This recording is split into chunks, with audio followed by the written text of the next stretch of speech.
What's up, galera? It's Ohe with Jingun Grow Strong, and I'm back with another video. Today we're talking about pointed toes or flex toes when you kick. It's a very important detail.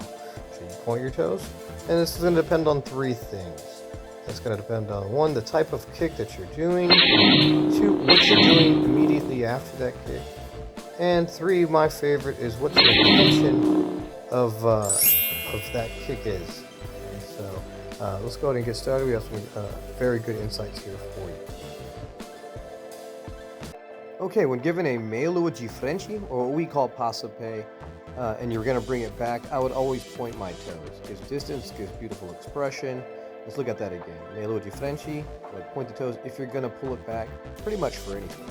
Just like that, right? It's an individual one, just like that, toes pointed. Now, if we go to quixada and our spinning kicks, or if we're going to combo it with something, as I mentioned earlier, we're still pointing out. Quixada, always flex, okay? Always flex. And you're learning the fundamentals. Take a look. I'll stop it there. Toes flex, solid, good form.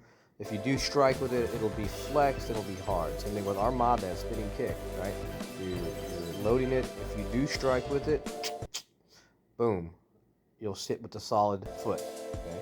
And say, of course, with meia lua de compasso, boom, right? Flexed, you strike with it, it'll clean the clock. Stas, toes flexed always. Now let's talk a little bit about the combinations, right?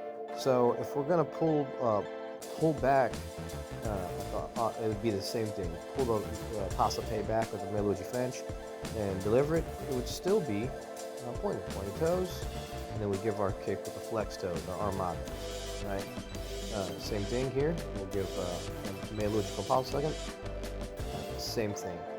Now, if we are going to give anything besides that, then, for example, from passape to armada, if you're going the same direction, I would flex my toes. Right?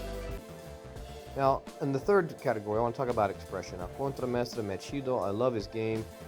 He definitely have solid base, and he points his toes for some of the kicks that I just described that you don't, right? For example, this quixada here, toes are pointed. But he doesn't do it with a weak base. He does it intentionally, right? He does this on purpose to give him his own style, and he is solid. I mean, he is a solid player, very solid. So it's not that he's pointing his toes and he has weak discipline and he doesn't have it. That's not the case. He chooses to point his toes with the expression. This was number 3 that I was talking about. One last toe point. Now this is a beautiful game. Let's watch it without stopping it now. Let's watch the whole game and playing it. Okay. The meia lua de compasso, slightly flexed. Comes back in. More toes pointed. Meia lua de compasso. He'll give a fake armada, hapa, slightly pointed, but he does that on purpose. Remember, I mentioned he doesn't have a weak base. He's definitely learned his kicks, flexed and pointed. He does this on purpose, and it's intentional. So that's the difference between doing it knowingly and unknowingly. And don't forget to like, share, comment, and subscribe. Take the 90-second Capoeira survey. Check out my free course below. Jingun Grow Strong.